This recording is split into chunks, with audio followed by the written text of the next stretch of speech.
This is Standing Watch. And now, Evangelist Norbert Link.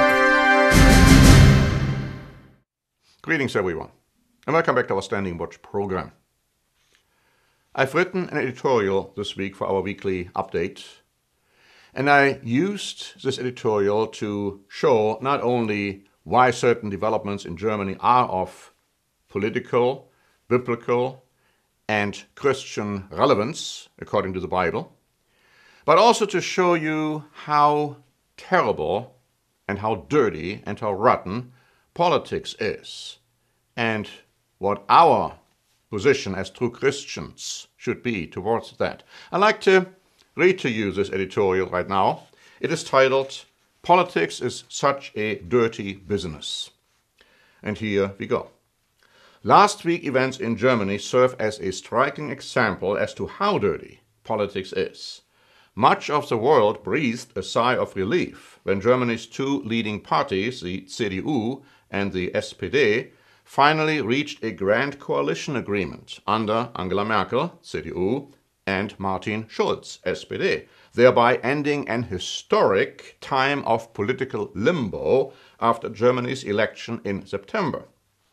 But soon afterwards, due to political maneuvering within his own party, Schulz was forced to declare that he would not accept the contemplated role of foreign minister within the new government, and he also had to resign as the chief of his party. The German press recognized the true motives at play.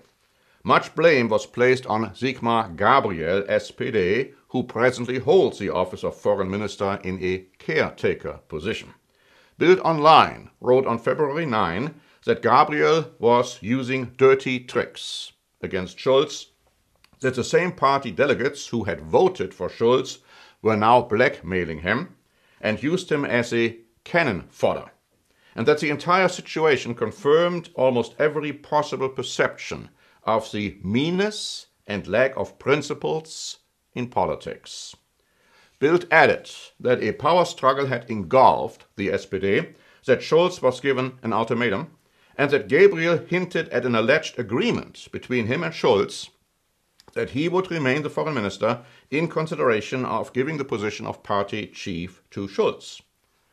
But the German press claims that Gabriel only resigned as the leader of his party in order to escape responsibility if the grand coalition talks would fail, and most observers predicted at the time that they would fail.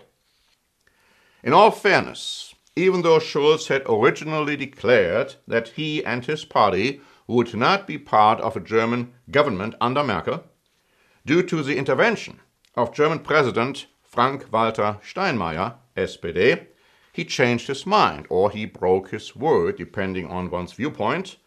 But so did all the major players in his party, including Sigmar Gabriel. And there can be no doubt that he worked out a masterful deal for the SPD. The Local wrote on February 7. The SPD managed to wangle the foreign ministry, the finance ministry, and the labor ministry out of the talks. They appear to have done pretty well for themselves there. The only question is, with so many key ministries going to other parties, what have the CDU kept for themselves? Now the answer, Merkel managed to get the chancellorship for herself, and she already declared that she is going to stay chancellor for the next 4 years and party chief of her party, the CDU, for the next 4 years. With these many key positions for the SPD, that party should have been thankful to Schulz. Instead, they dropped him like a hot potato. The Telegraph commented on February 9 that, quote, Mr. Schulz, a former European Parliament president, was briefly talked of as Germany's next chancellor when he returned from Brussels to enter national politics. He was elected SPD leader with 100% support in 2016, and the country was gripped by Schulz mania in the early part of last year. But he led the party to its worst ever result in September's election. His political career is now almost certainly over. Close quote. The German press echoed those sentiments. Bild Online wrote that Schulz is facing the end of his political career, which began with 100% and ended with nothing, slipping, quote, from 100 to 0, close quote. We do not share this conclusion. We had predicted that Donald Trump, when he announced his candidacy, would become the President of the United States, even though very few agreed with us at the time. We had predicted that Merkel and Schulz would hammer out a grand coalition agreement when most felt the opposite, and thought that Merkel would enter a coalition with smaller parties without the SPD, the so-called Jamaica coalition, and failing this, new elections would be held. We had said that Schulz would play an important role within the new government.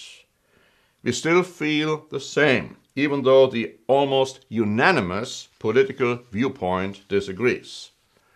Whether Schulz's political career is indeed over will have to be seen. In the past, many politicians were viewed at one time as yesterday's news, but they made spectacular comebacks. Just think of Napoleon, Mussolini, and last but not least, Adolf Hitler. And so historically, strange and unexpected things have happened in the dirty business of politics, and just maybe the deadly wound which Schulz received might be healed in the future, which would indeed surprise the whole world. We all know that politics is mean, rotten to the core. The recent example in Germany only supports this universal truth.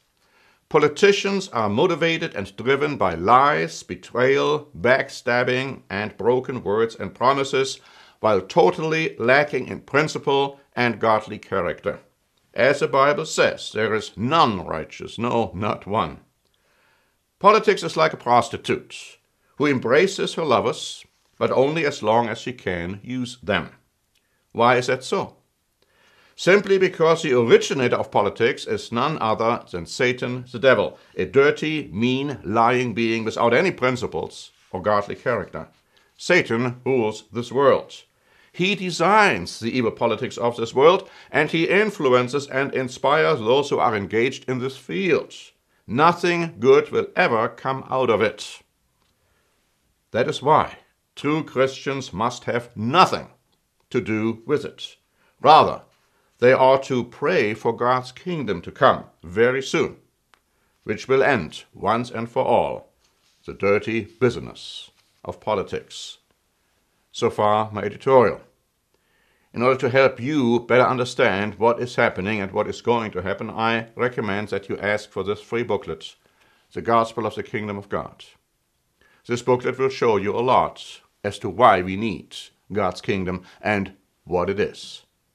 Thank you very much for listening. This is Norbert Link for the Standing Watch program.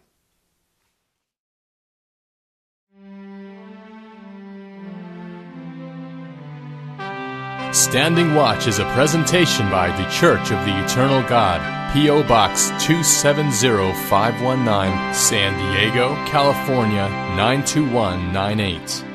More information is also available at our website, eternalgod.org.